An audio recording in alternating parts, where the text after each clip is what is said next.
After the end of the world, the burnt one woke from a deep slumber, broken, deaf, and blinded.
Had once again been lit.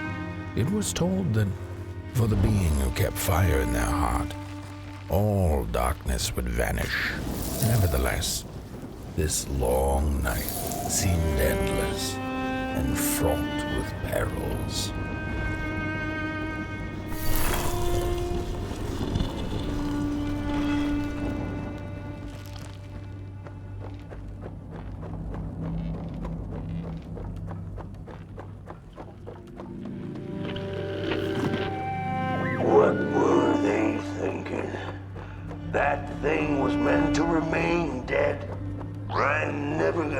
Again, no, sir. In here it's just me. Alone, some ragdoll with his mask. Alone, and that beat. They burned it all away, and for what? Trying a little light on things? I can see just fine in the dark. In the dark, I can see everything clear as day.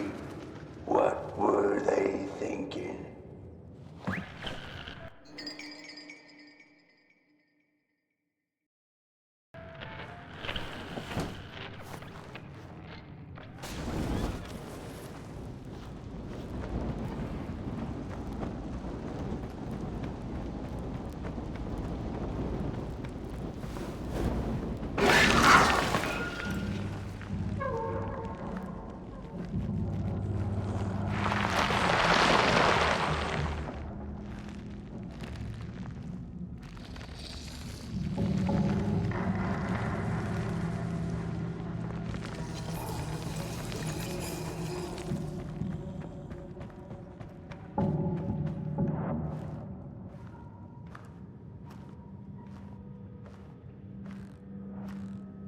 Focus on the eye and close your eyes to make things clear.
In the midst of darkness, lo and behold, a friendship kindled.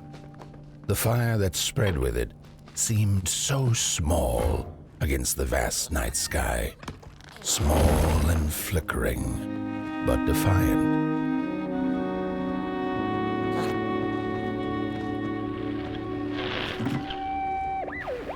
With wire, clay, and fire, the craftsmen built the foundations, followed by the trees and the rocks. And after them came little houses for us tiny ones to cower in. For existence was so big, so vast, that without a roof above one's head, one could have fallen straight into the skies. And yet, with all that stuff, they didn't know what to do with us. So I reckon that's why they built the Midnight Walk. For us to wander, for lack of reason.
The crawlers eat fire, it's true they do, but most of all they feed on you. Don't you know? Howdy do. Didn't you hear? They eat you too. Fire, fire, aye, it's true.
And so it was that the burnt one and a small flame took a wander down the midnight walk. In the closing nights of this era, a wandering flame. How rare, a little pot boy. This is already the end. Your pot boy, the last ember of the work table that was. You are destined to carry this torch to Moon Mountain. It is inevitable. We must all partake. Your purpose burnt into clay. Your pot boy must spread his fire. Walk now. Spread your fire. Walk, walk, walk. The soothsayers have spoken.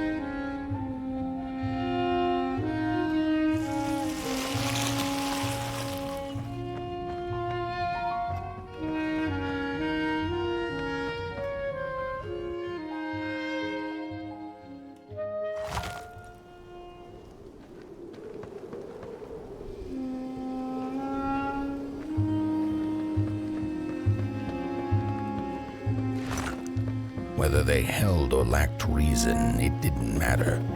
When times were dark and winds blew cold, there wasn't much left to do, and it was quite enough to simply put one foot in front of the other.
She came back one day from a long while of rock-picking under the gnarly trees.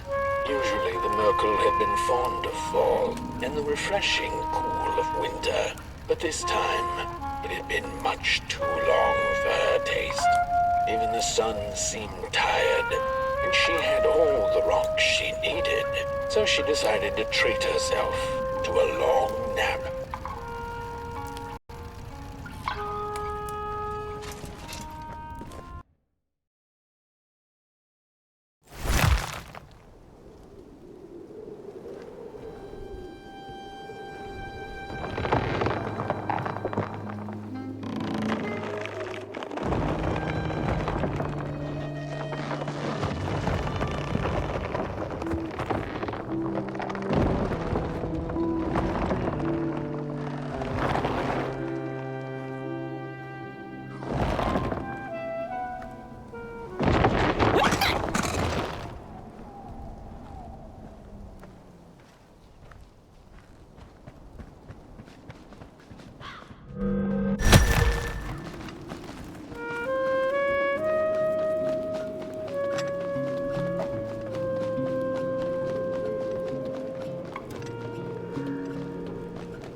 Close your eyes.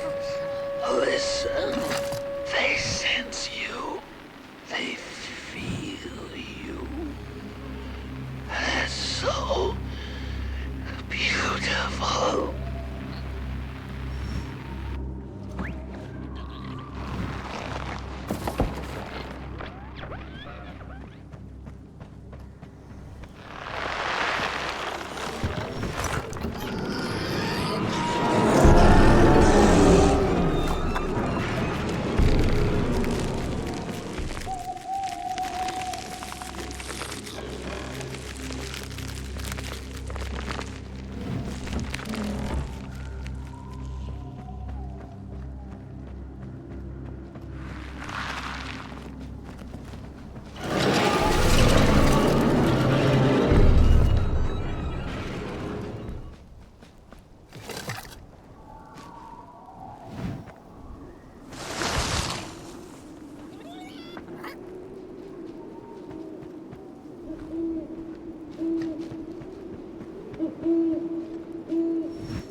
Hey, I'd almost forgotten how it felt. And salutations, burnt one. Fancy meeting one of your kind here. You're the caretaker of this little firecracker? I reckon you must be headed for Moon Mountain. Am I right? Well then, on one hand, it's just a matter of walking down the road. But then on the other, the Midnight Walk has a mind of its own, and a mind to teach its rider a thing or two to boot. So if you are intending to walk the walk, you better... How's he? Didn't see you there. So glad to see you back on the move. And as I told you, it ran away from its owners. It's been waiting for the right passerby ever since it ended up here. Well, Mac, don't let me keep y'all. See you down the Midnight Walk. And, burnt one, wherever you end up this long night, keep that fire alive. It's really all that matters. Don't take my word for it. Just see for yourself. Some folks certainly know how to talk the talk. What you lack in talk, burnt one, I trust you make up for in walk. Be wary of the dark itself. It's full of ideas, but it is always hungry for more. Enough talk now. Time to listen. Listen to the road, the trees, the shadows, to the stars. Oh boy, you'll be amazed what you'll hear if you listen a little.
Don't venture into the swamp under the moon, they cautioned. There, wild eyes watch, and itching teeth yearn for succulent heads like ours. Gone are the bodies of old, and they can no longer shield us from the terrors. Ooh, look at those two arms swinging around. Disgusting. Get back, them tree. We don't take kindly to somebody's walking around here with arms and legs. So uncivilized. Oh, it was foretold. The return of the bodies. Nope.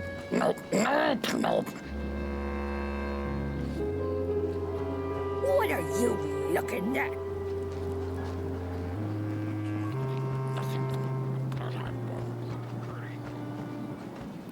Oh, look at this fancy stick. It's my favorite stick in the whole wild world. It's the best one in my collection. I got no better stick than this stick. Can't believe I found this stick. Oh, it's a keeper. Oh, it's so beautiful. Look at that stick. Oh, sticks. I love sticks. I can't get enough of them. But this one is the best by far. Oh, I love it so much. Oh, I'm gonna keep it forever and ever. It's gonna be on my tombstone. I love this stick. Oh, I can't believe I found it. Where did I find it? Oh, it's just the best. I can't believe I found this stick. I'm keeping it. Oh, look at this stick. I love this stick so much. It's my best stick in my whole collection. I found this stick and I'm... No! My stick! Give it back! No! Oh, my stick! My favorite stick! Oh.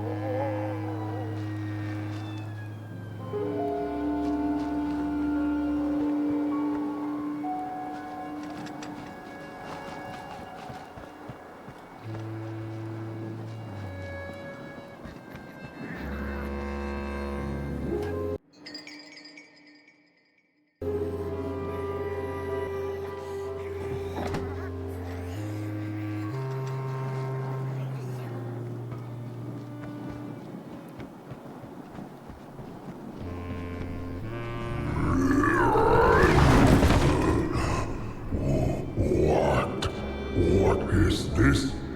Somebody approaches nobody will? Your wretched limbs, an affront to nobodiness. Unless your fire can prove itself useful, there will be no passage for you, limb tree. Go away.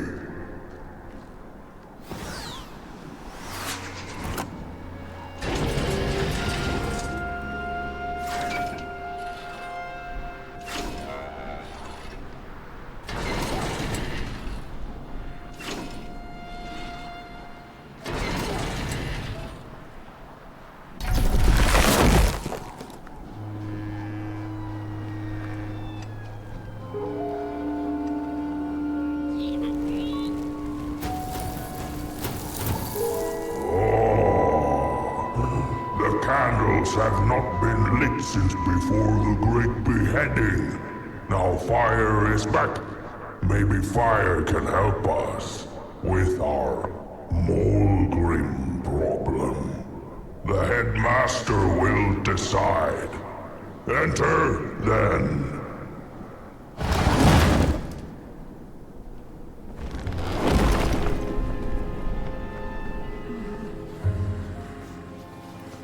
Do not make me regret my decision. The fire is dangerous, but so is the bitter cold that has taken hold over Nobodyville. Perhaps desperate times call for arms, legs, and fire. Mind over body. Do not make me regret my decision. You get out of here.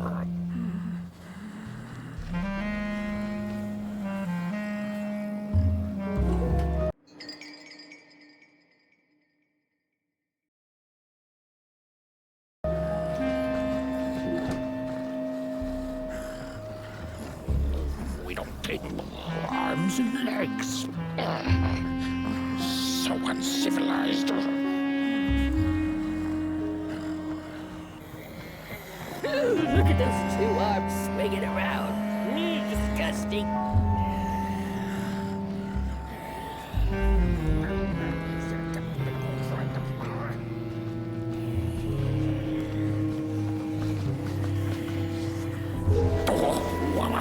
What do you think you're doing here? You can't be here. You shouldn't be. Why are you here? Here to set us on fire? Well, you can't. We are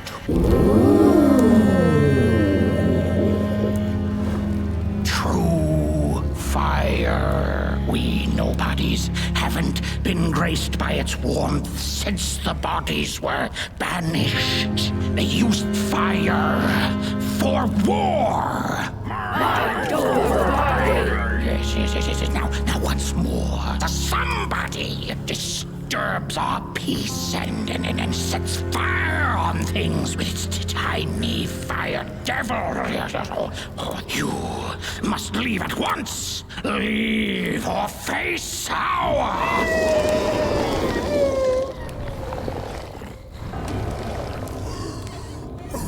It's the Mulgrim!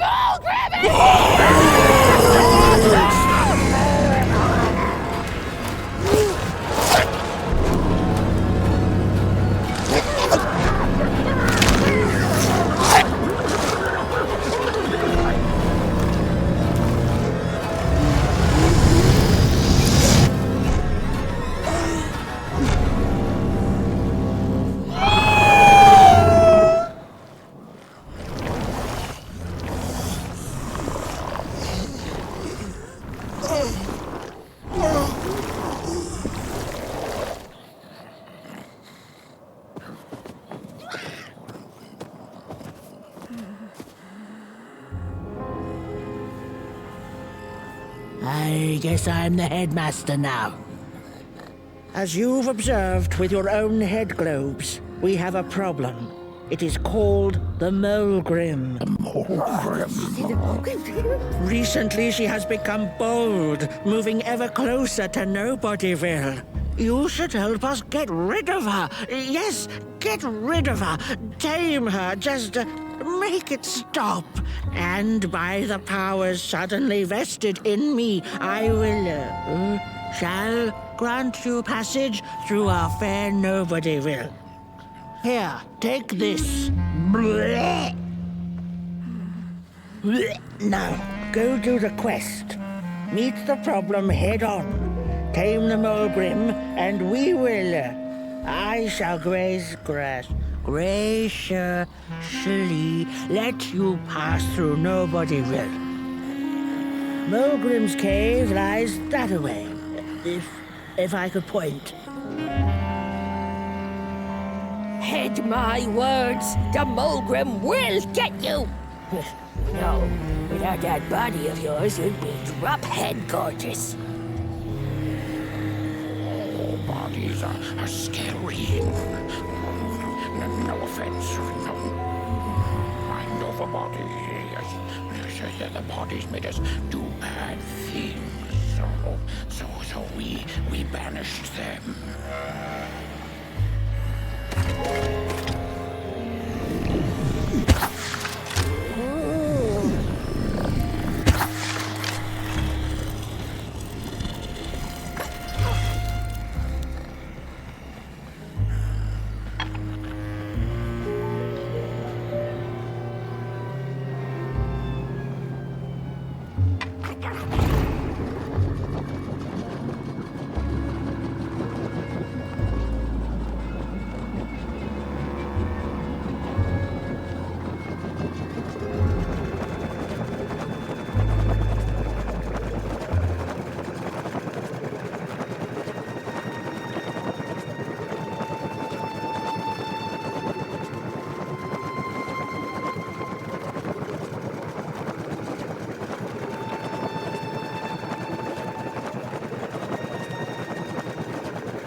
when a sinkhole devours your fire. Give it up or dive in after it. An old swamp saying.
Another old swamp saying went, when dealing with a troubled and troublesome Mulgrim, do not light a fire beneath her, but help her build one from within.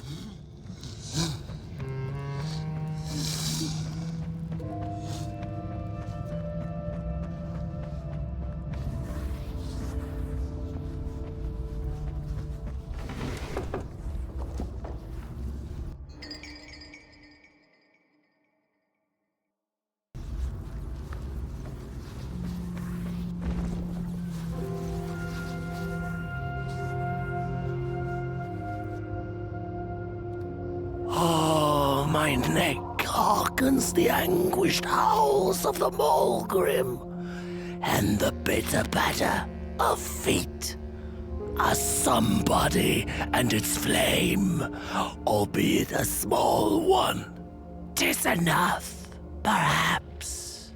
The Mulgrim's precious shards, they must be returned to her lair, to her cauldron. Only then may the cleansing fire burn.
The bodies dance their approach over the mountain vain and violent. We ragdolls observe, we record, and we Their faces wear masks they do not know. on the shore here tonight. The sands will tell. We put on a mask, we perform, and we put on a show.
Hands up! Ready! Break with your boots! Take with your hands! Full of fire! The fire is ours! Take the charge! Take the fire!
Good evening.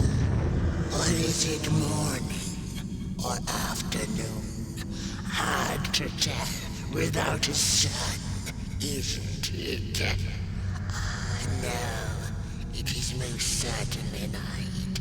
Or moonbirds hooting wouldn't make sense at all.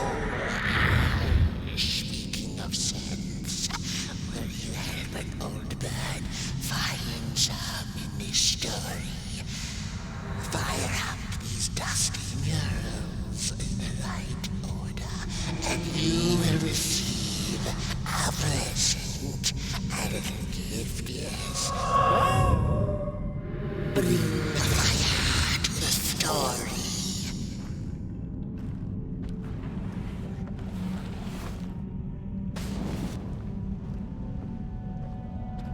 Once upon a time, the Mulgrins lived in peace. Peace ended when the violent somebodies invaded the valley. The valley was taken, but then began the Battle of the Bodies. Intriguing. The battle ended with a great, gruesome beheading.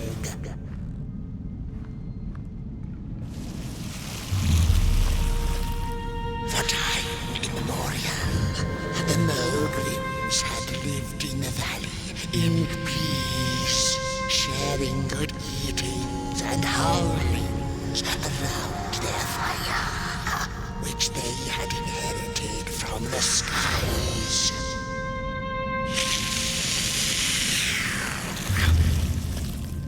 Then one terrible night came the violent somebodies. They hunted the Mulgrims for sport and took their fire for themselves.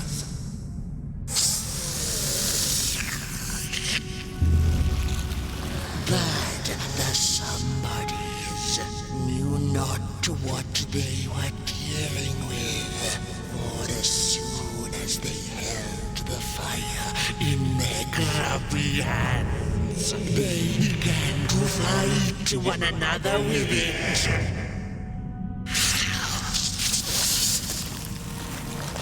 To save themselves from themselves, the cunning heads turned on their bodies and organized a great meeting. And so it was that somebodies became nobodies, and the bodies were exiled. A time of peace would ensue, or so the headlings thought. The last living Mulgrim had been biding her time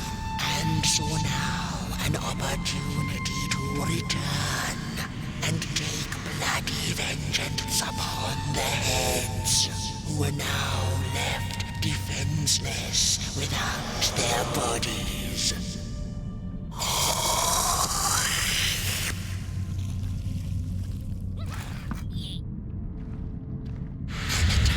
Of the Mulgrim begins anew. A storied meal indeed. Moonbird thanks you for feeding her and proudly upholds the promise. A gift. A shard from the Mulgrim's own cauldron. It looked so shiny in the moonlight. Moonbird simply had to take it.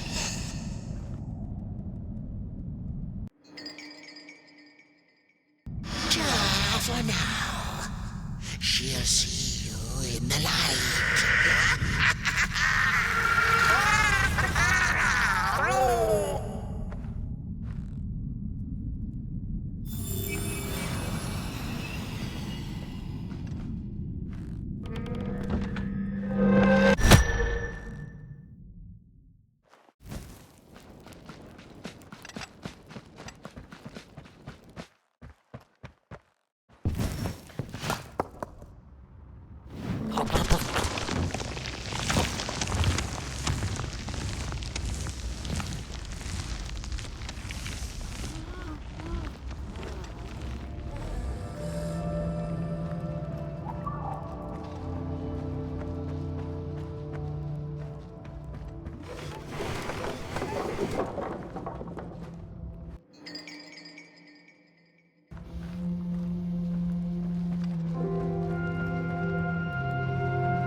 Huh? Don't eat me! Well, if you're not gonna gobble me up, then can you maybe take me away from here? Please? Somewhere closer to Nobodyville and away from here. Get me out of this neck hole, please. I'm begging you on my bare chin, and I'll pay you for the effort. Handsomely with a beautiful shard from the Mulgrim's cauldron. Take me back to Nobodyville, please. I can't take this tension much longer. Oh, I should have stayed in my heady hole.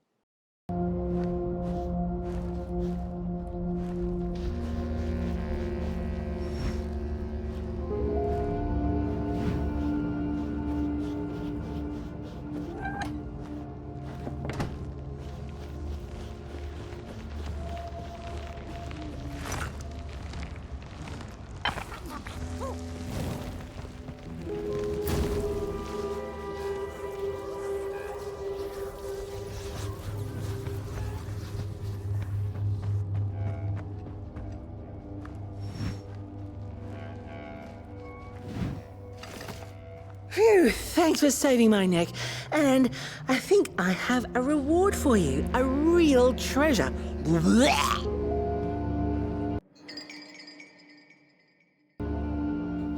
There you go. One of the 3 missing shards from the Mulgrim's cauldron. Yeah, I stole it. Oh, I thought I could maybe buy me some kind of ticket away from, well, everything. Start anew, you know? A good head on a pair of healthy, strong shoulders. Eyes on the horizon. Gosh, the horizon. Do you know I haven't seen it once since I lost my body? I really do miss my body. It's a real shame when you think about it, you know? The things that we do to ourselves, to one another. What we did to her, kind. All in the name of some sort of control. It doesn't make sense.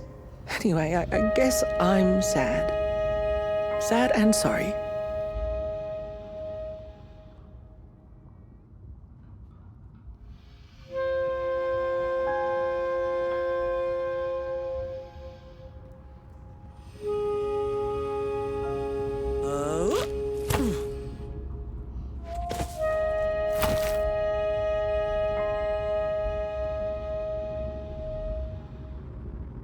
Hey, thanks. You're a great listener.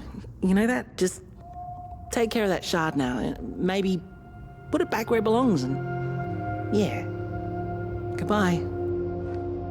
The ragdoll's whisper of one shard kept by the dark itself. Another was stolen by the greedy moonbird up in the hilltops. The last one, perhaps the cowardly head knows.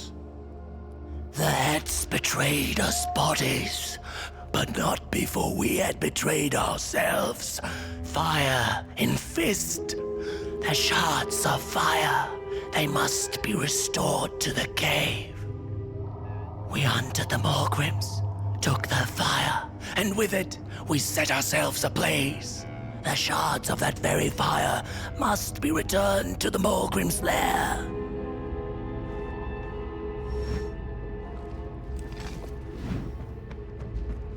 It's easy to lose one's head when everything you love is either gone, broken, or dead.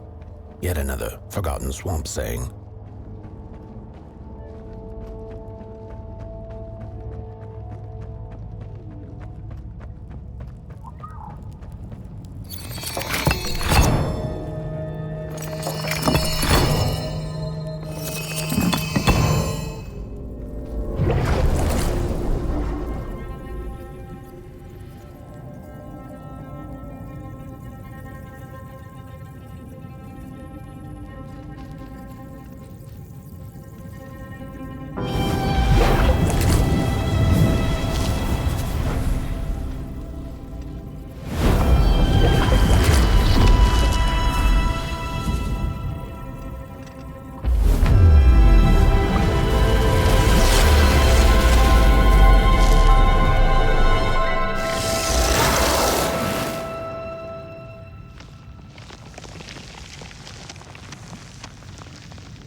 She'd never been much for company until she had met the other one. He had shimmering scales, an appetite for life, and carried a faint scent of rotting leaves she found irresistible. Oh, how they used to laugh at the distant stars, bitterly, together.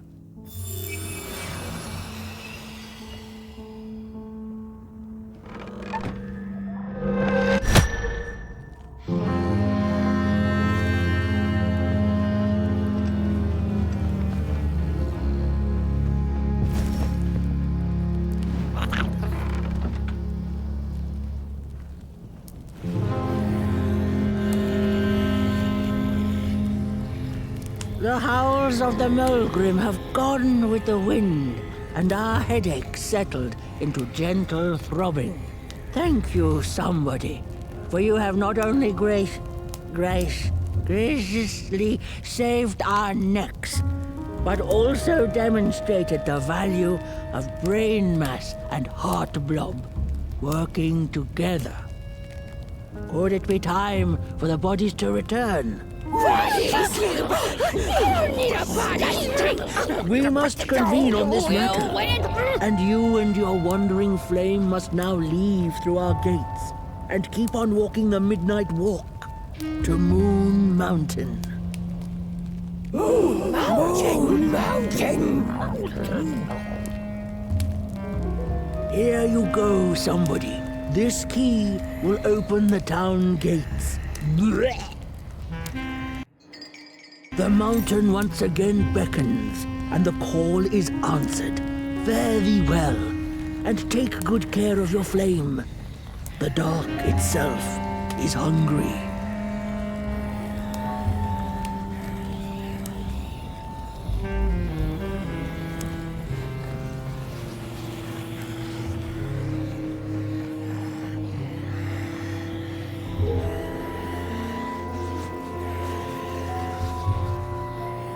I think this body business will be good for us heads in the long run.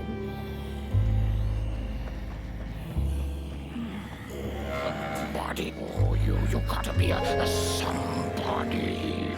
Before you can become a nobody.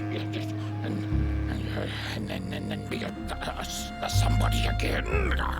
Oh, man. Heads on now.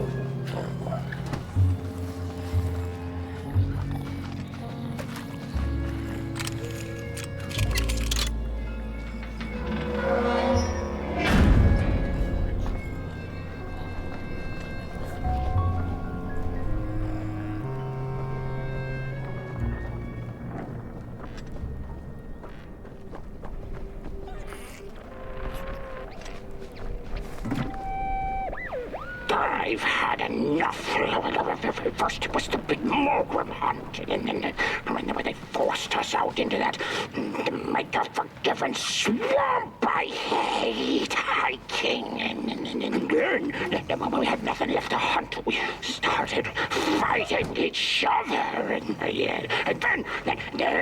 Mr. Mayor gets this grand idea that we should chop our own heads off and banish our bodies. How does that even scientifically work? I've had enough of civilization.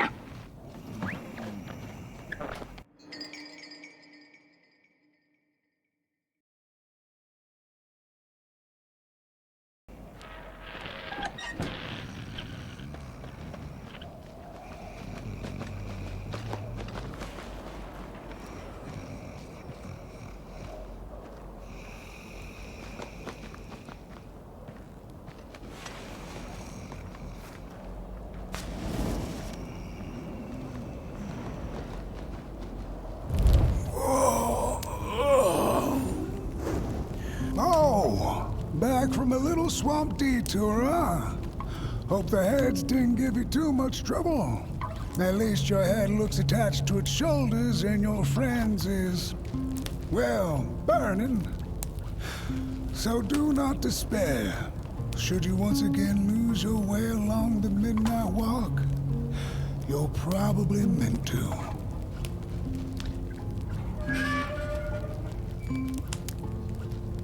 The body can be a terrible master, but a wonderful servant. Protect the spark. Find its home, won't you? See down the road. I guess you gotta lose your head before you can. No, there's nothing there. I gotta workshop this one some more.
pilgrims have a special relationship with fire. We do not cook over it. We do not shed tales around it. We care not for its warmth.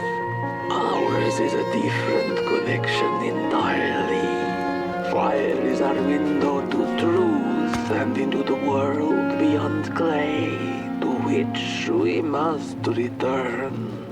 We are noble beings, bring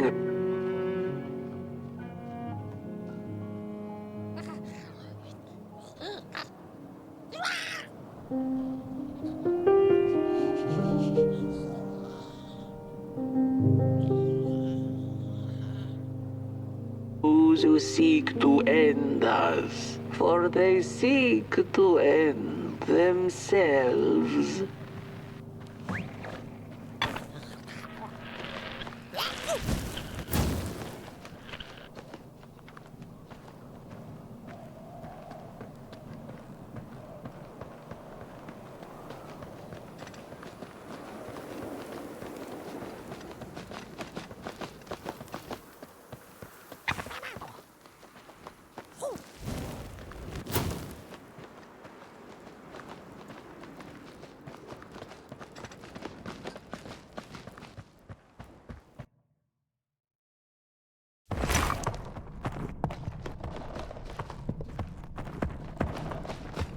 Dreadful was the day when the sun vanished. The waters dried up, birds went quiet, and the dark itself seeped unchecked into the work table as the cold, chewed paper moon rose over the mountain. The night that followed would be long as the midnight walk. The burnt one was there. You do not remember, but you feel it, don't you? You are reborn when need arises. This night, Port Boy needs you, and Moon Mountain beckons. Its call irresistible. A storm is coming. The soothsayers have spoken.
And so she woke with a yawn, so big it could have devoured the sun.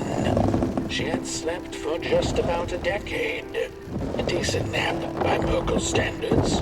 She smacked her dry lips, looking forward to what the new dawn had to offer as she left her lair and went out into the cool night. Wait a minute, she exclaimed. Night?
There once was a freezing cat who was looking for shelter when she came across a dark cave. "Step into my abode," offered the dark. "It will warm you if you surrender your wants."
The story goes of a nameless maker who pulled creative spark from the dark itself without giving it fire. With his dark source, he managed to create swaths of land in no time. The dark itself waited for a gift of fire, but the maker just kept on taking. Too busy building his crooked fences and watchtowers, kept his fire locked away in his chest. One day, he decided to create the first people to inhabit and appreciate his creation. It was then that the dark corrupted the maker's clay, guided his greedy hands into creating not people, but the first of the fire-eating crawlers. And they crawled into this world absolutely starving.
The dark's eyes were much too big and watchful for the cat's liking.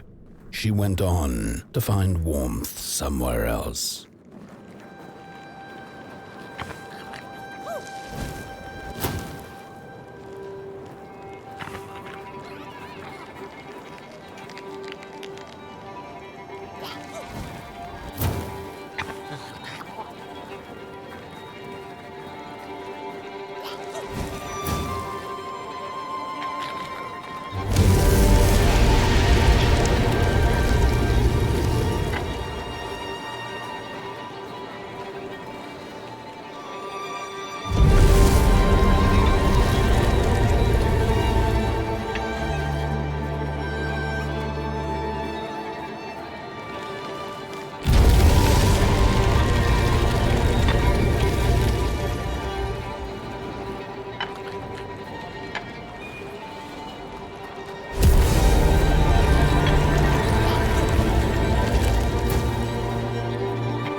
Saw it.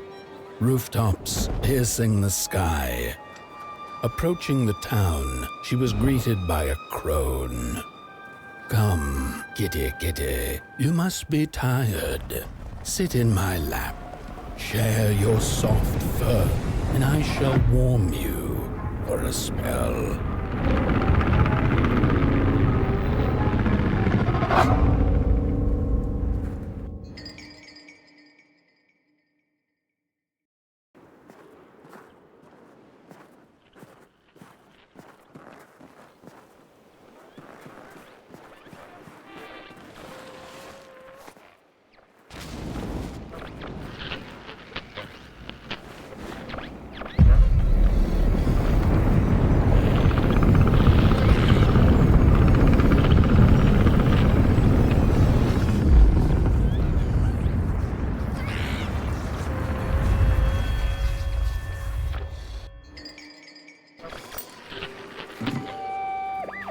Hello, Mother. The well said to give it a match, so you and I could talk again. I hope this works, because that was my last one, and well, it's cold now. But it doesn't matter. We can finally talk after everything. So, how are you? Do they have fire where you are? Not the hellish kind, I hope. Is Father there too? I think you should talk to him again.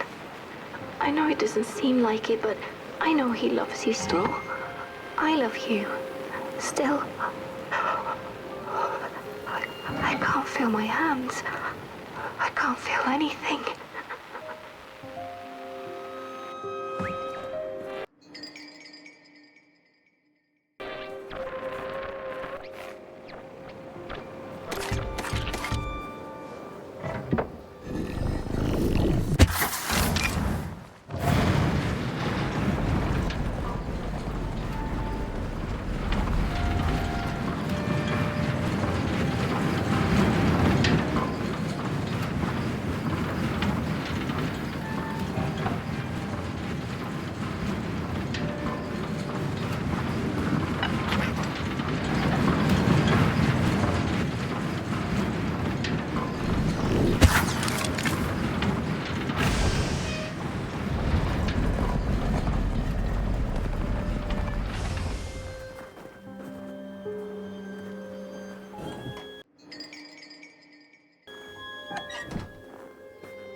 Welcome to Cool Haven, newcomer. Good to see a flame in these parts again. I'll be your guide tonight. This furnace here used to run on coal and fire, don't you know? But a thief stole all our matches, wasted them in greed, you see. Now the ghost has come to smite the wicked and punish the thief who killed us. Well, I guess that's it. That's a tour on the house. There's a bone right there in the snow. That ain't no place for a bone.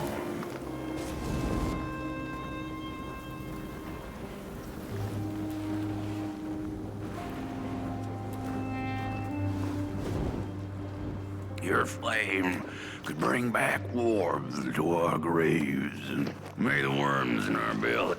There's a bone right there in the snow. That ain't no place for a bone.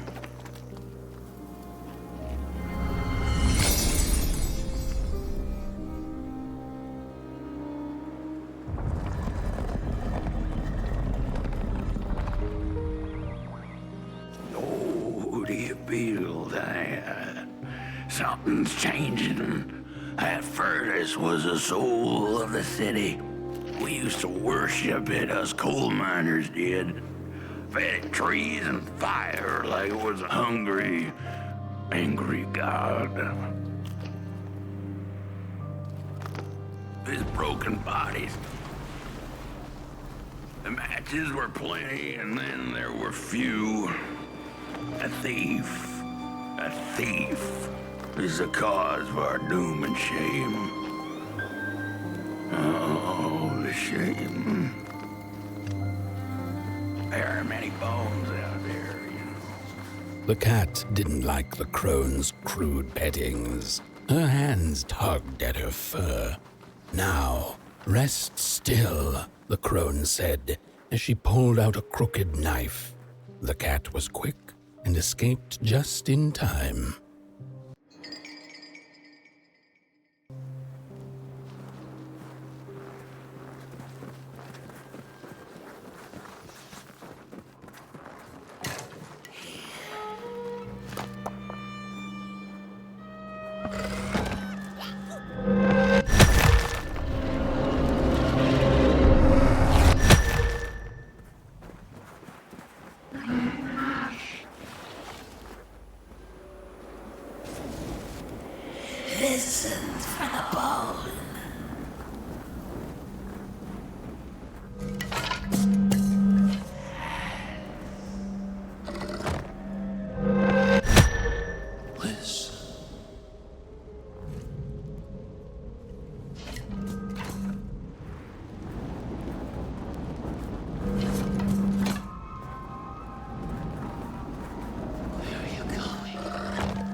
see a ghost.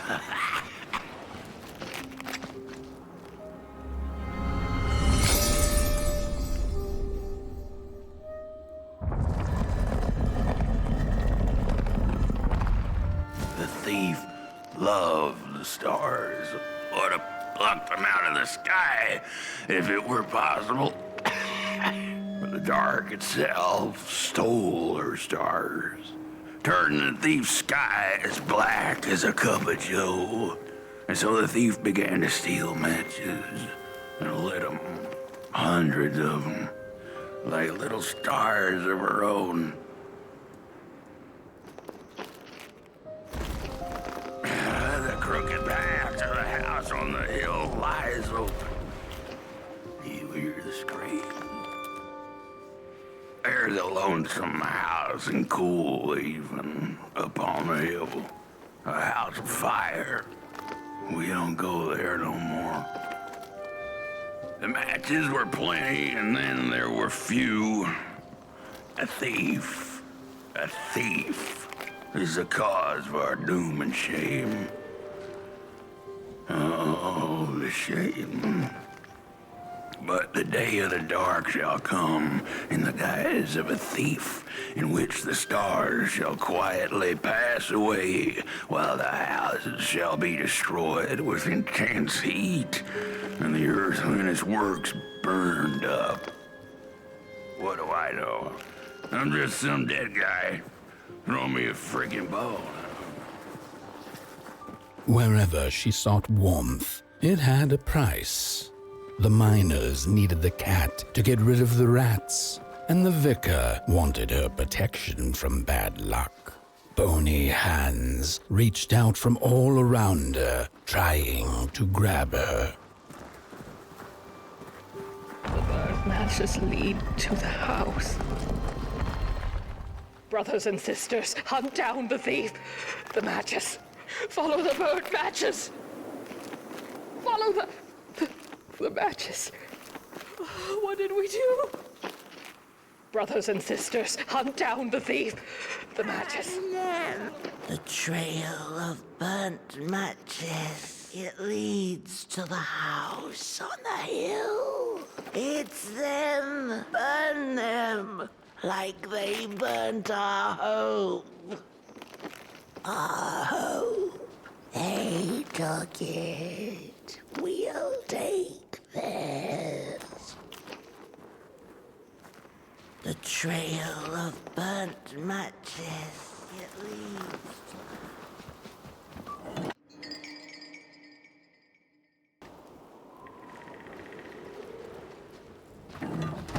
Follow the matches. Well, Rat, you've met your match thief. You'll burn for what you did. No matches, no fire, no Coalhaven. The furnace is dead. No matches left to light the oven. We'll freeze to death.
It burns! It burns!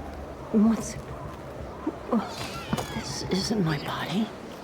The fire, did we snuff it out? Where's... Did I save them?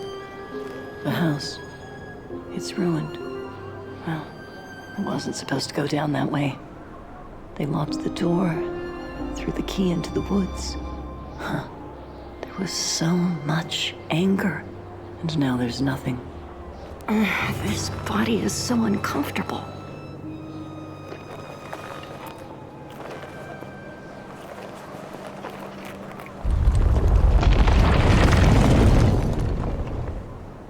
While I was in the black, I had a dream.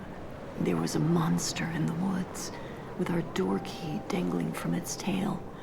I ran, tried to chase it, grab the key, and when I did, the creature turned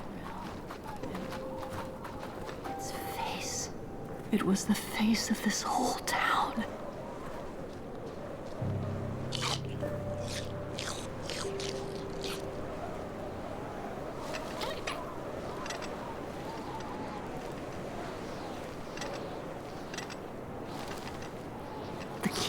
I have to find the key in the woods where the wild things rest.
That's it, that's the key.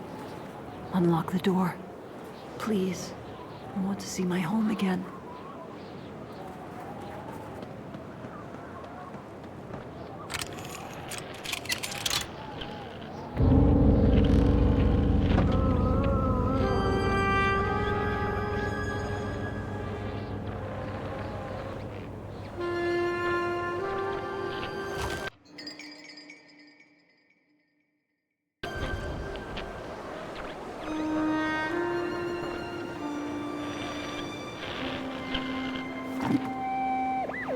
Furnace is getting weak. Council says we're running out of matches. We'll have to harvest more trees then. I don't like it. The cat felt as if the walls around her were growing taller, the alleyways narrowing. Turning a corner, she bumped into a girl sitting in the snow. in her bony little hands a lit match. "What do you think of my star?" the girl asked. "Isn't it pretty?"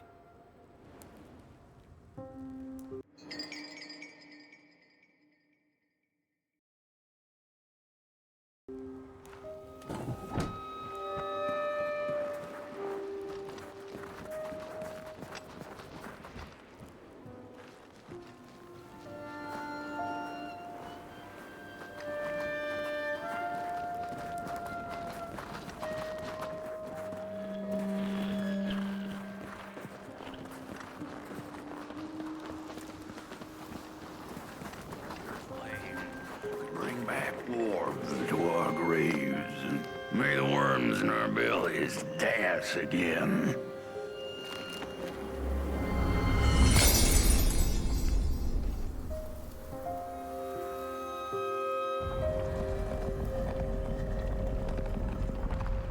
With no matches left, we couldn't light the furnace, and the thief paid a terrible price for her burning greed.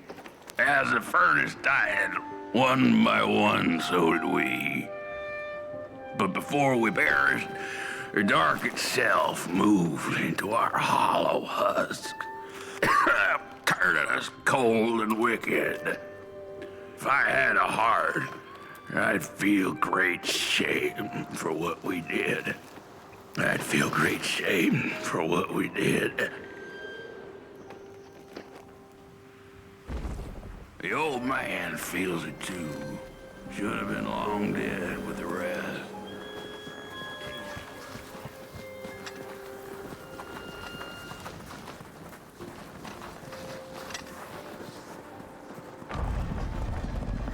We killed the thief.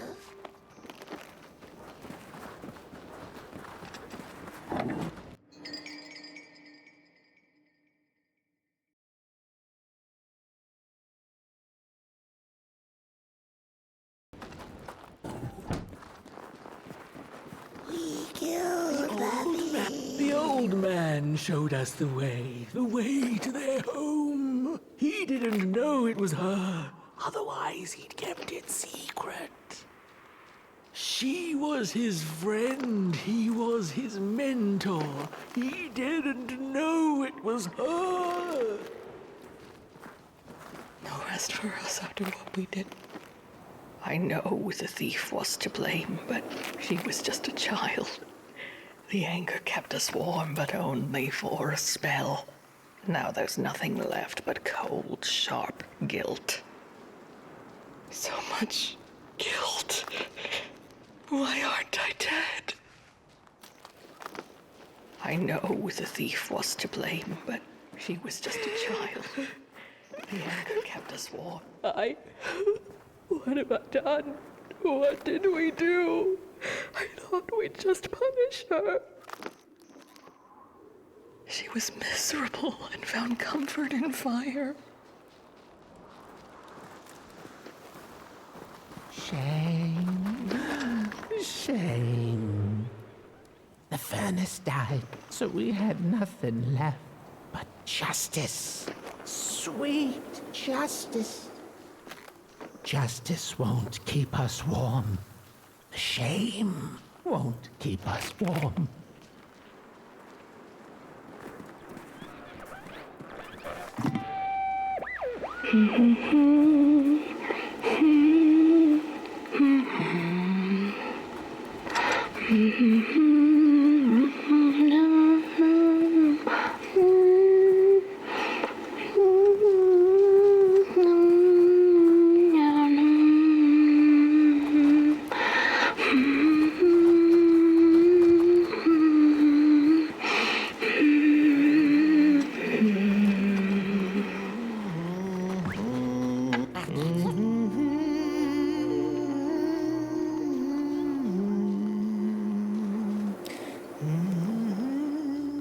Oh, that voice.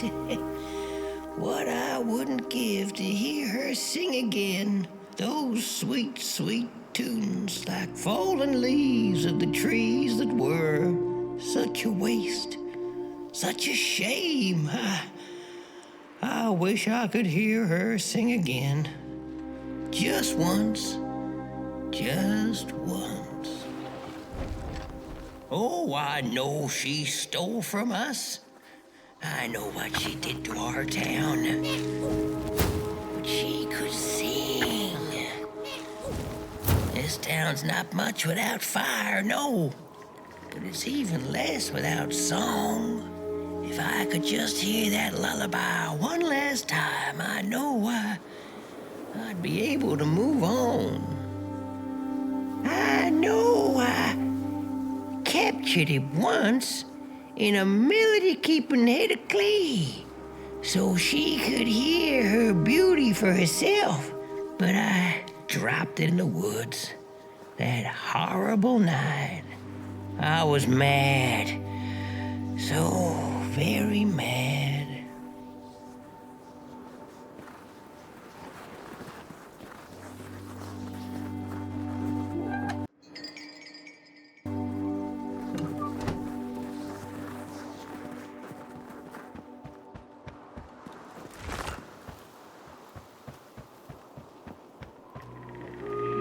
I ask, pray, beg for silence of the dead. But what does darkness give? A singing head. All of them dead like asked, yes. But the song, it lingers.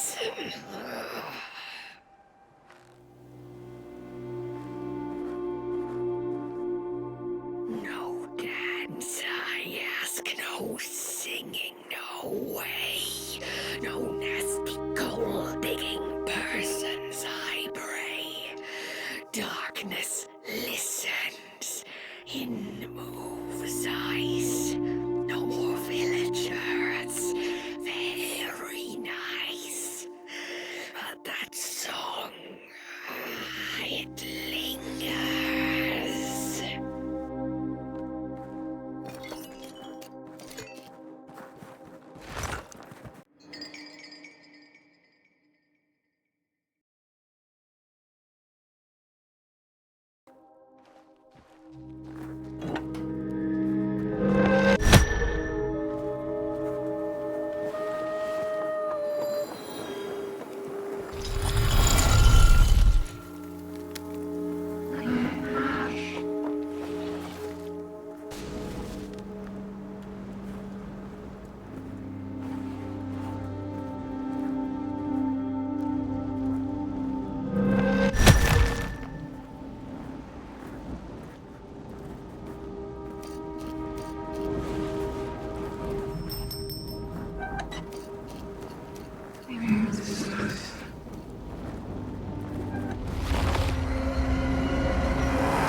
Oh,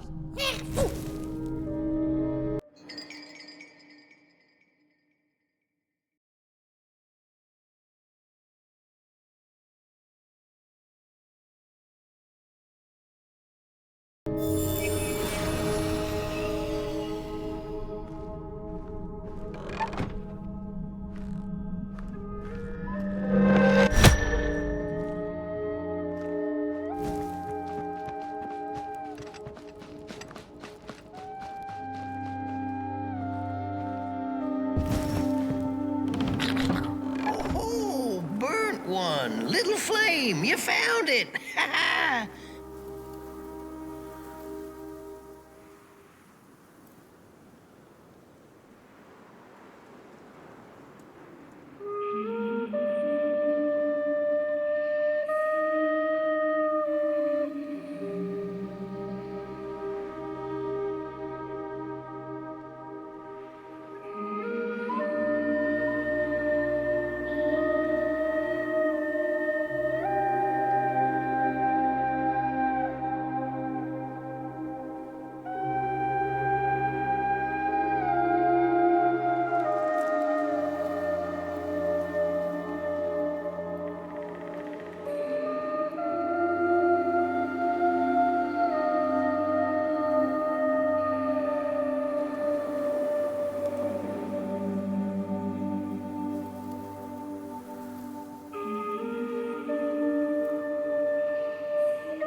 Little soul, you charming little wanderer, my life's companion and body's guest.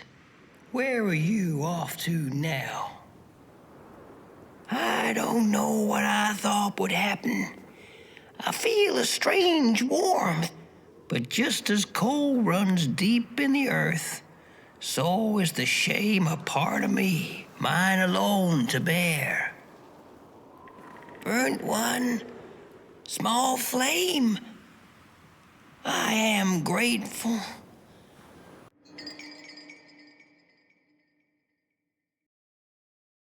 But I will not surrender my loneliness so quickly. I needed to ferment me, season my soul. Please, leave me. Leave me.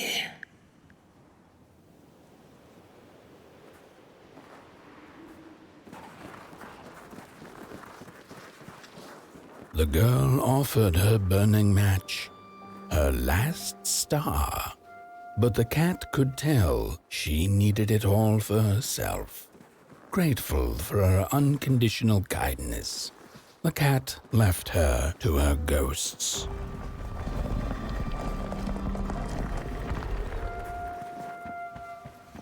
But the day of the dark shall come in the guise of a thief, in which the stars shall quietly pass away, while the houses shall be destroyed with intense heat, and the earth and its work.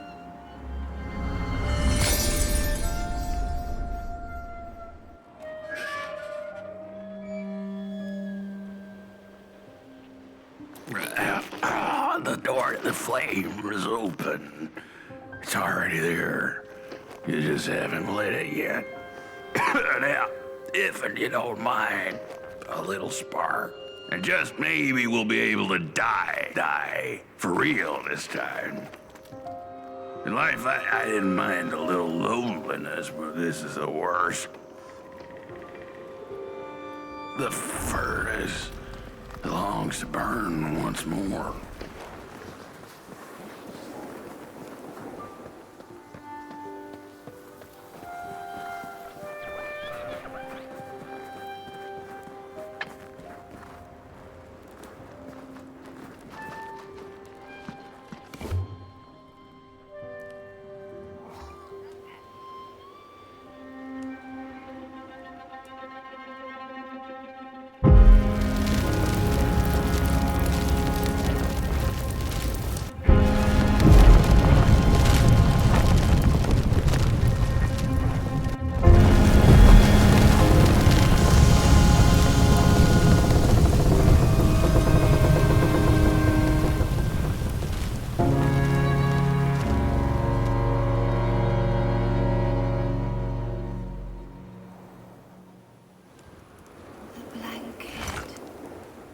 take it.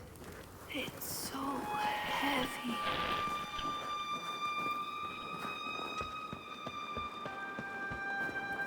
Release me. Remove the shroud. Light the match. The match. Light it. Please. One last star. Light. Thank you.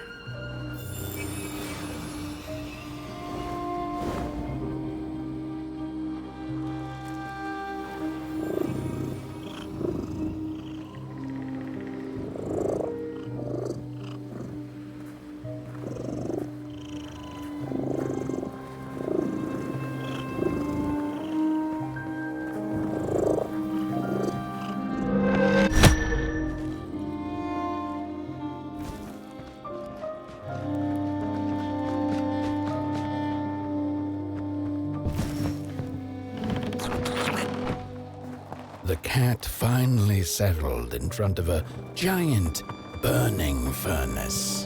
In its bright flames, she could glimpse a dark future. This did not matter to her, for now she was eternally warm and at peace.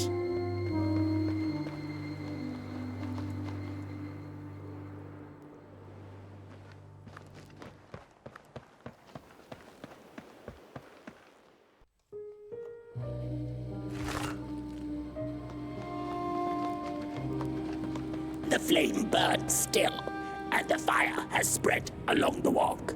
The cold takes its toll, and Potboy's flame flickers. But it is still enough for the climb to Moon Mountain, to light the final fire. The road always leads to Moon Mountain. Hark! His fire belongs to the mountain. It came from beyond the moon. You have always been destined to burn. The soothsayers have spoken.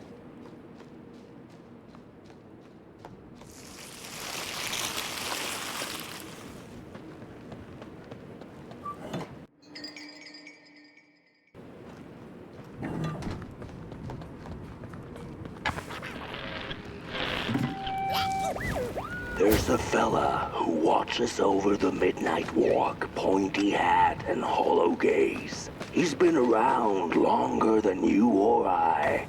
Some say he was one of the first sculptures to have breath. Some say he's not from around here, but from another maker's work table entirely. Some say he's seen what lies beyond Moon Mountain. But I just think he's lost like the rest of us, and he's waiting for the right one to come along.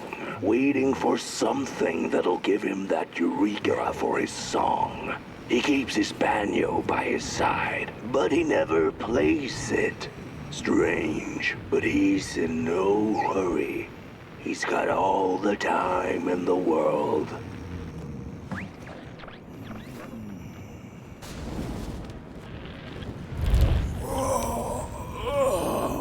Hey, my.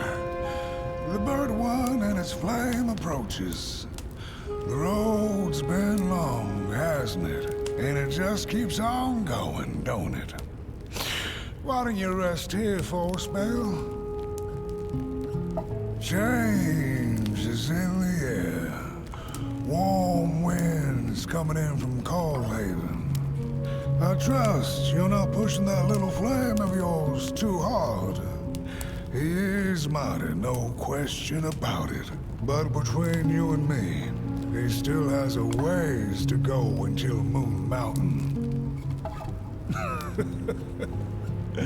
Ah, heck, it ain't my place to tell you how to tend your flame. I'm sure you'll be fine. You'll be just fine.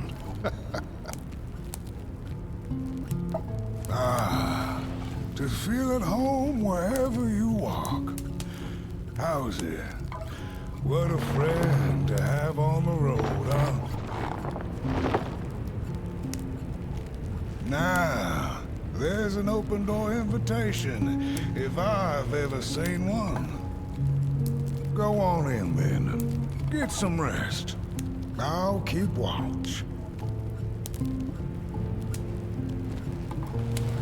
Go on in then. Get some rest. I'll keep watch.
A boatsman went out into a foggy lake to find peace. Then, out of nowhere, came another boat that bumped into his. He cursed whoever was on the other boat, but when the fog cleared, he discovered that it was, in fact, empty.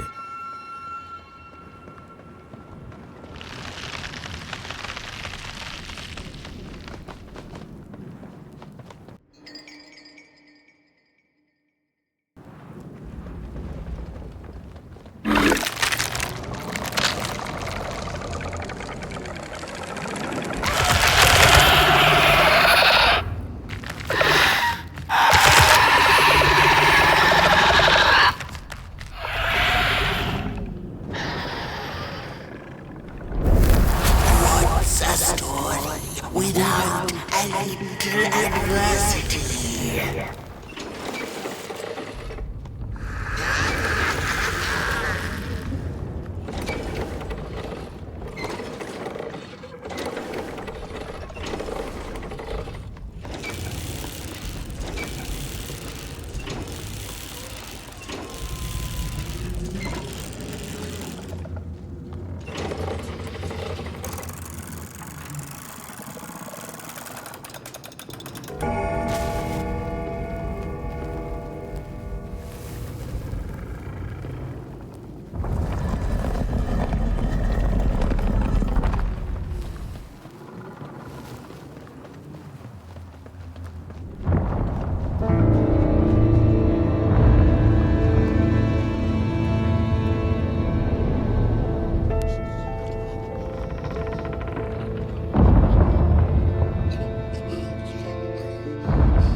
No spark, no path.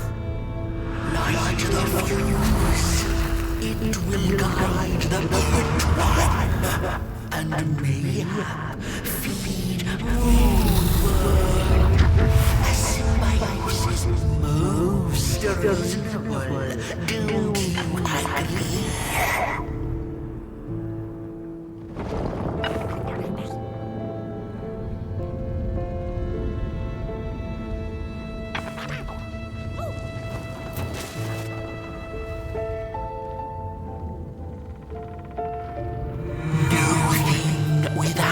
Feathers can leave this place. So long as the craftsman laments, lost in his terrible maze, you are so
Fire's back on the menu, crows.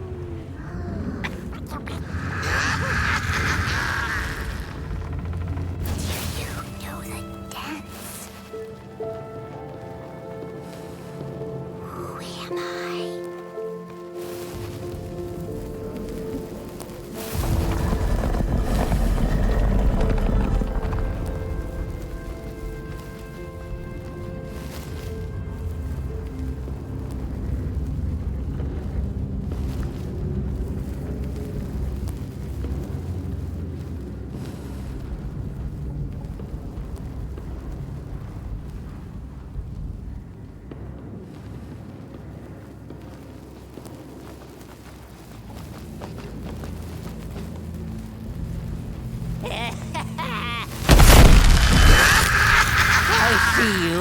Not to crawl closer, Moonbird.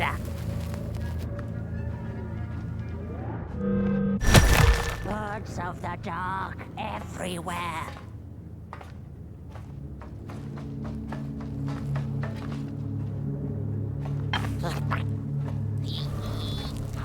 What are you doing back there?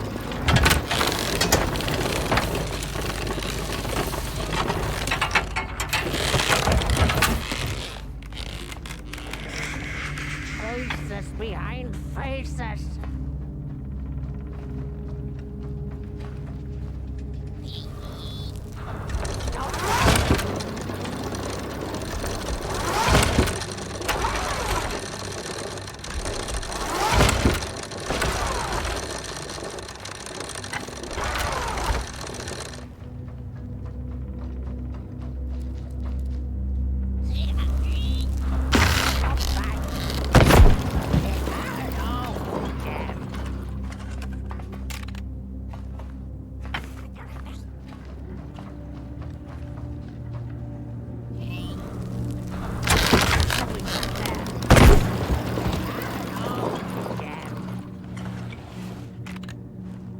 Birds of the dark everywhere.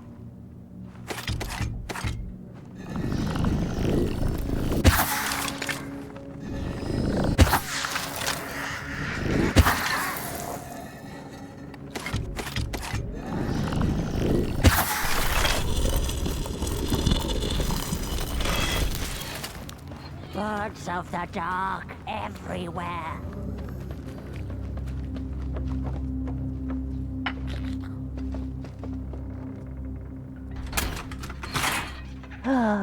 The pictures. They're moving again. Forbidden. It is forbidden. It is forbidden. Hush, son, no talking in the theater, fools.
Stories. How I cherish them. Real as clay, as palpable as the midnight air. They're all we have left once the dark has taken the last campfire from us. The projectors tell a story of failure. The craftsman projects it onto his creations. He keeps building, building without love for his craft. He needs to see it.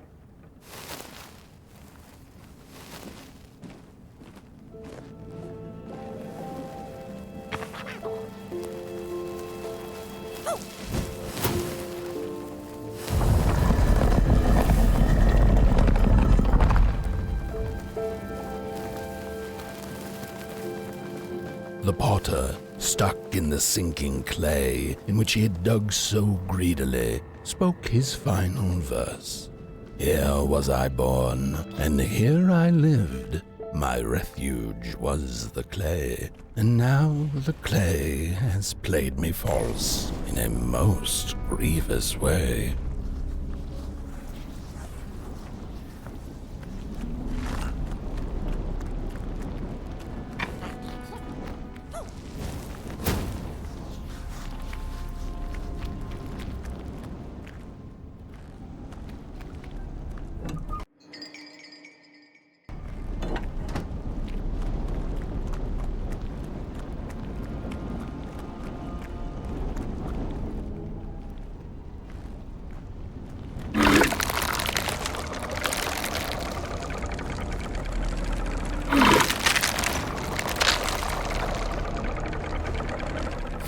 Blind explorers discovered a sleeping beast. Each of them touched it and described it to one another. Its skin is coarse, said one. No, its ears are big, exclaimed another. The teeth are its most prominent feature, declared the third. Who was right or wrong mattered little, as the beast awoke and ate them all.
sorry reflections of the daughter.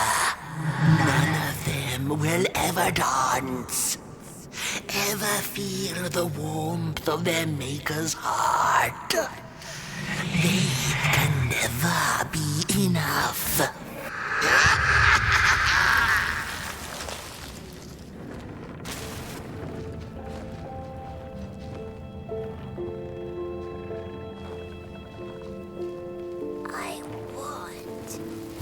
After years of searching for her son, the Weaver was convinced she had lost him to the dark.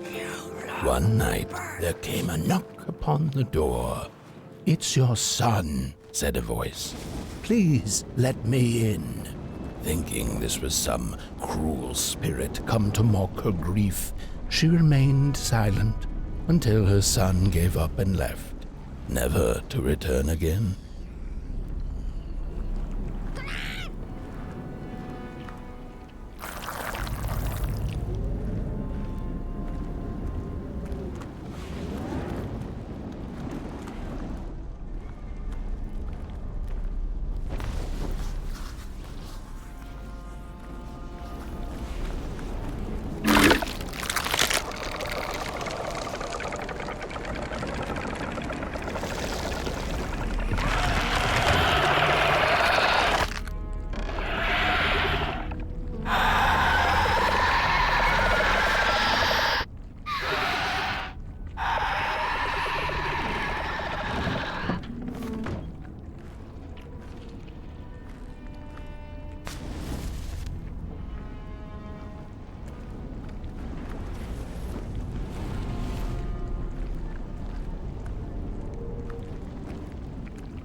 Most of my life, I've been afraid of the dark.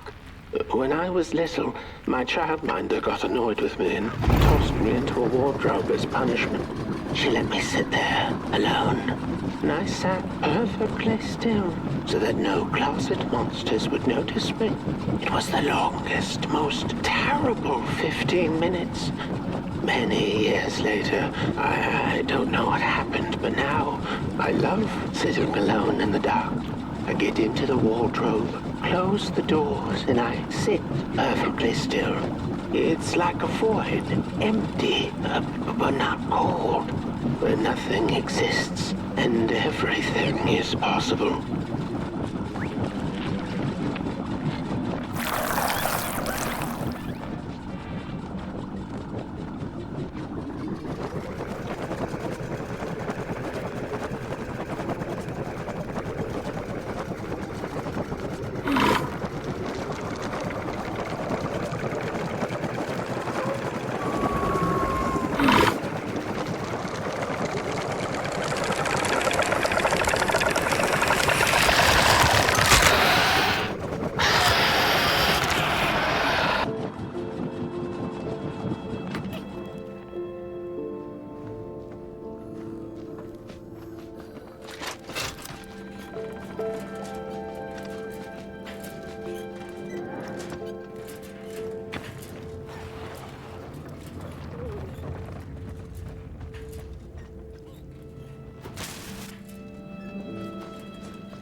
Just the way the father hoped the daughter would fill his heart with fire, failing to see that she needed a fire of her own. His princess danced away, and he stayed behind, cemented in his ancient groove. The heart is a bottomless pit, never sated, always craving for more.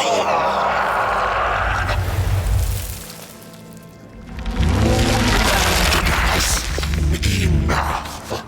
Keep on walking the midnight walking.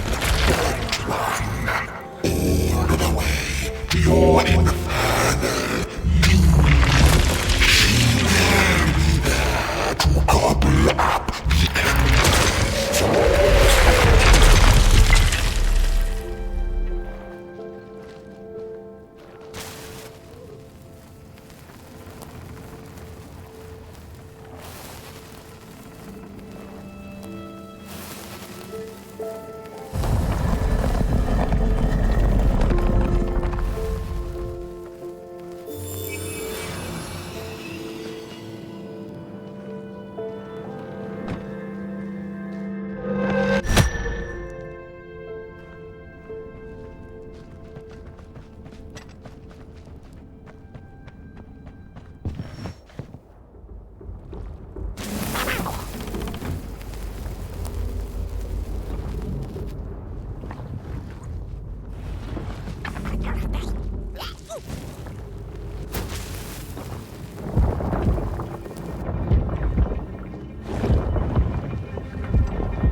See us.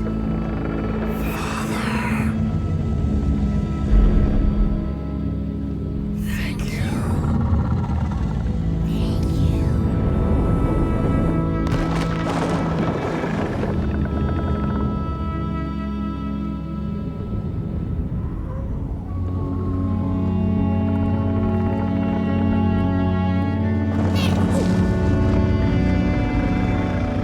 Where is he going? The midnight walk.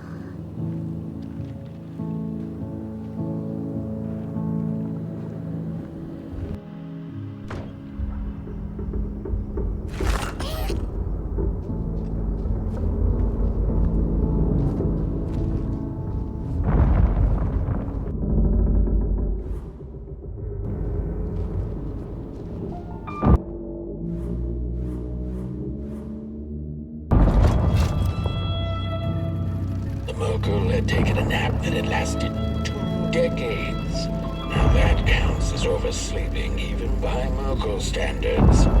She had awoken anxiously this time, feeling misplaced and confused. The confusion grew further into panic when she was greeted not by the sun's life-giving caress, but once again by the silently mocking night sky.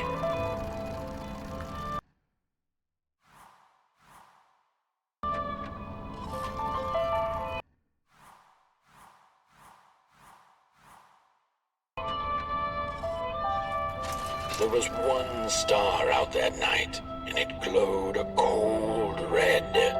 Who took the sun away? The Merkle asked it. But it was too distant, so she could not hear its reply if it had one.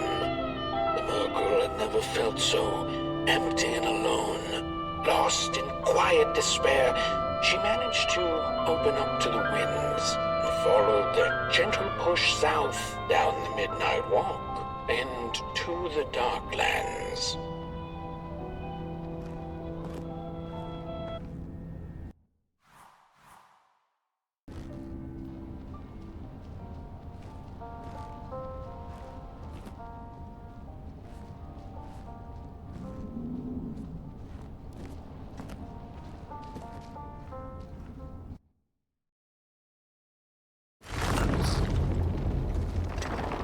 The Wanderer asked the craftsman, "How do you make such perfect sculptures?"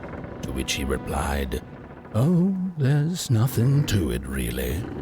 I go into the dark woods. I find the sculpture already waiting inside a tree. And then it's just a matter of carving it out."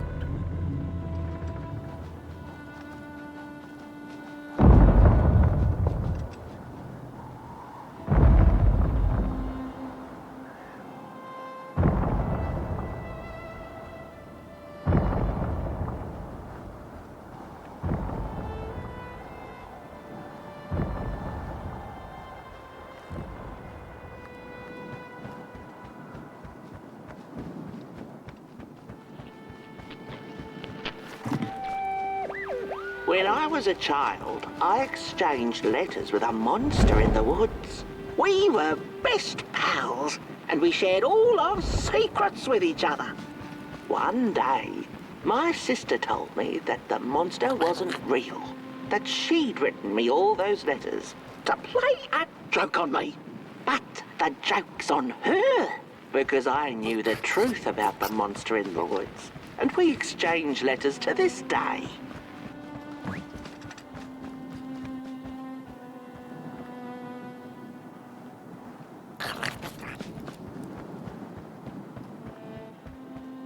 Hark!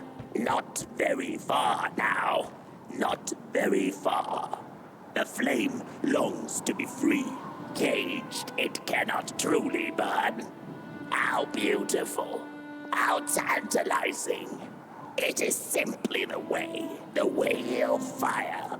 It is what it is. It is what it is. You must release it at the summit. The soothsayers have spoken.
Whoa there! You look like you're about to move a mountain. That's what I get for trying to get in the way of a flame and its destination. Let him walk his walk. Ain't nothing gonna stop him now, looks like. Fairly well now, Burnt One. You're going to Moon Mountain, and that walk is for you alone. You have a tough decision ahead of you to make, just like the ones who came before. But they're all long gone. In the end, all there's left to follow is your own heart.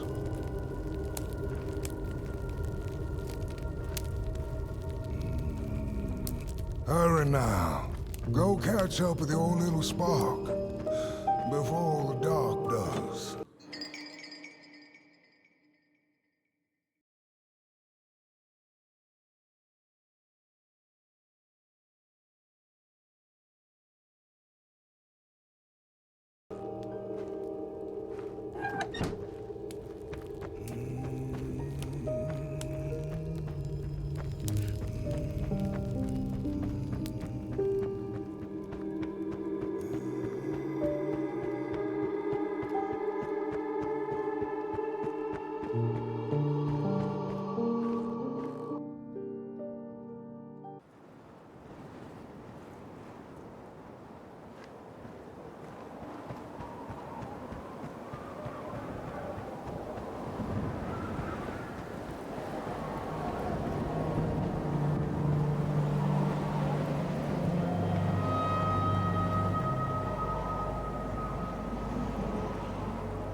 When I was a child, I exchanged letters with a monster in the woods. We were best pals, and we shared all our secrets with each other.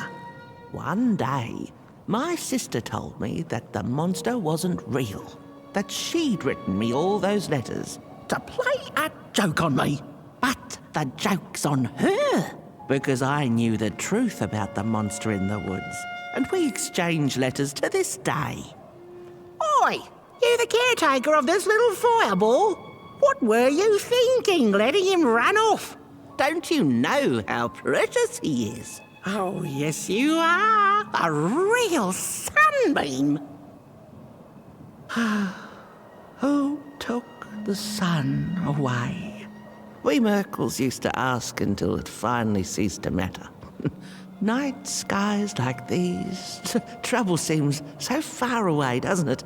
I mean, isn't this just exactly my point? I used to be afraid of the dark, so much so that I became obsessed with these huge electric lamps left behind by the craftsmen of old. Couldn't pry myself away from them. I'd sleep outdoors and under their blinding radiance. One day, I woke up to the noise of quivering planks and nails. And would you believe it was my own house leaving me? It had gotten so restless it grew a pair of legs, took a name and went on a hike. Housey was its name, bless its soul. Houses have no imagination. But I bet it had a grander adventure than I could ever imagine.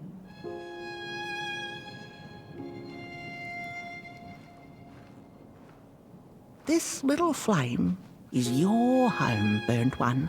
Keep him nurtured and safe, and you'll always find yourself in the right place. Through the rain, in the dark, and over Moon Mountain. Look at those stars burning like so many candle lights. Isn't this enough? Light like yours is hard to come by these nights. Some long for it so hard, they go looking for it in the wrong places.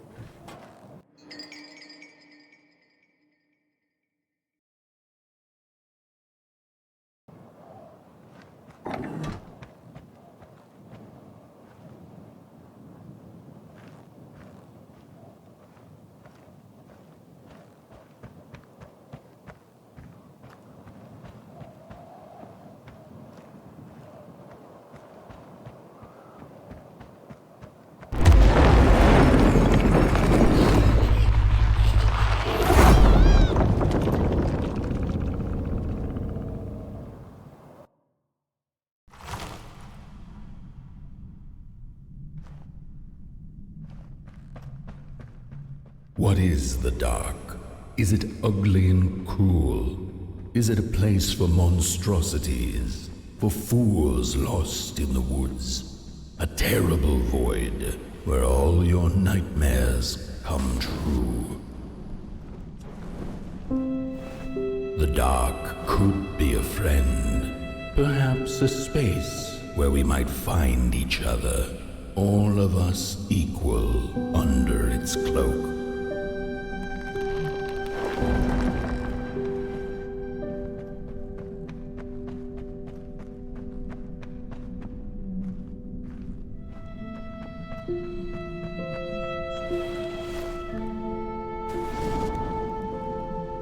The dark could be an embrace and the release of the old, like taking off a tight shoe, laying bare one's feet, and taking a first step onto a new adventure.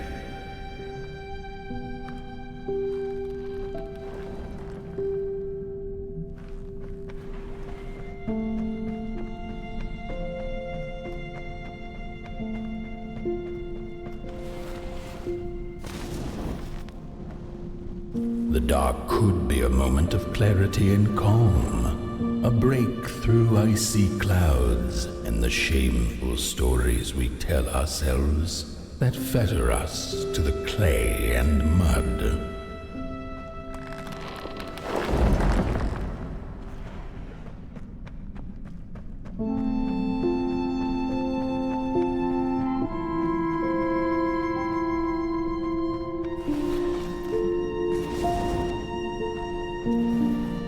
The dark could be the space and time that we need to recover from the death of a dream and the quiet promise of new beginnings waiting on the other side of grief.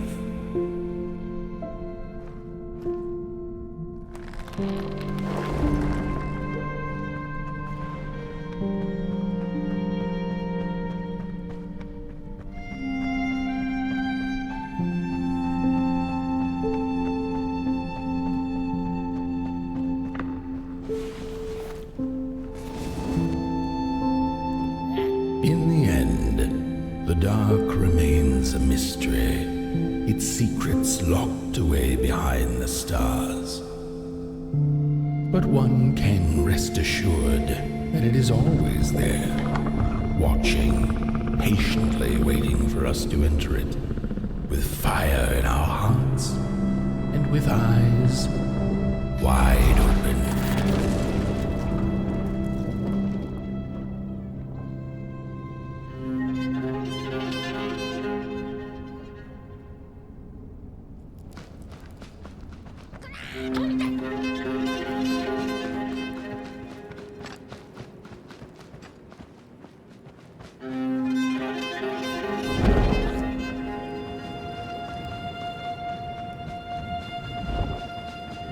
You've arrived. Hark! Your fire is dying.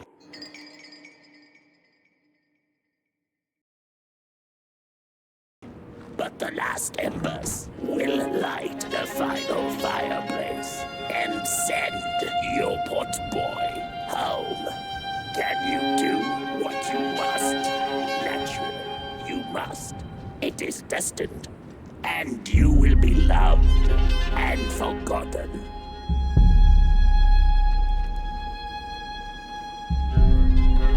The soothsayers have spoken the last words. It has been an honor to run your path.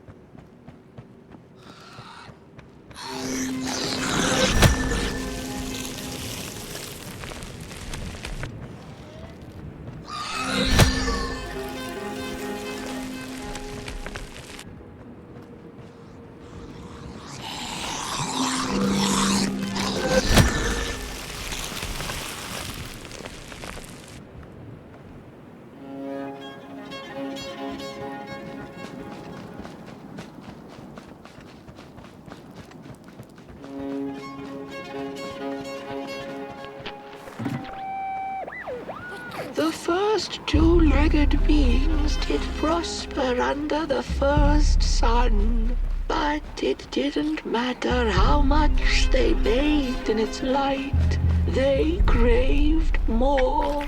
They sought to cage the sun, harness its power, and make it theirs.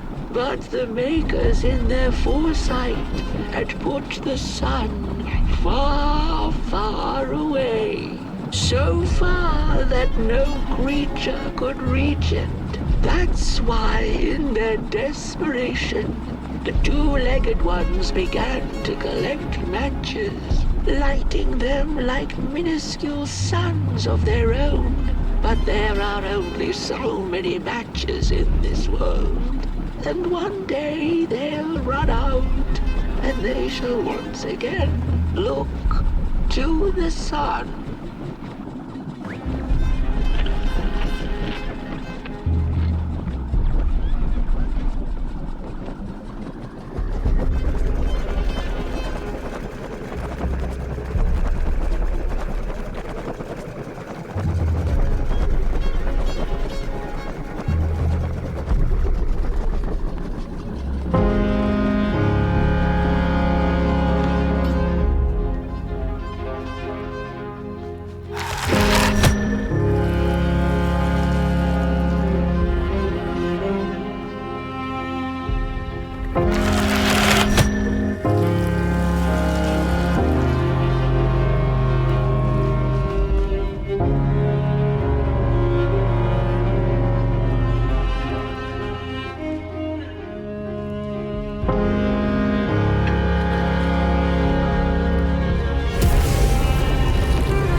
It's just gone.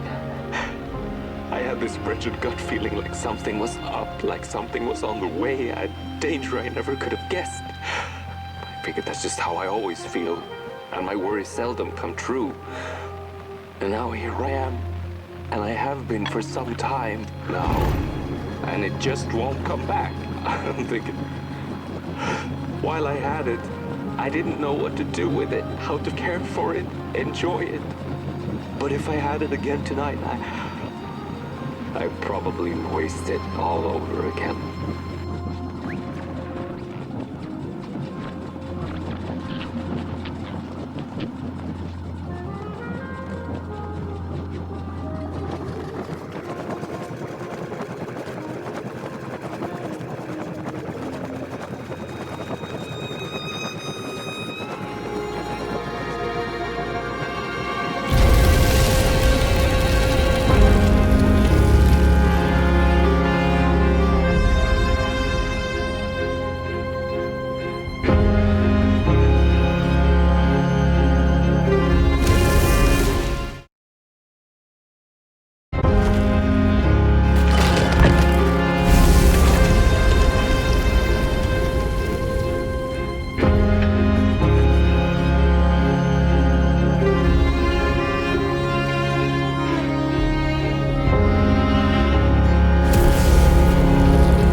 Once upon a time, some folk on the other side of this and that had the most strange and beautiful dream.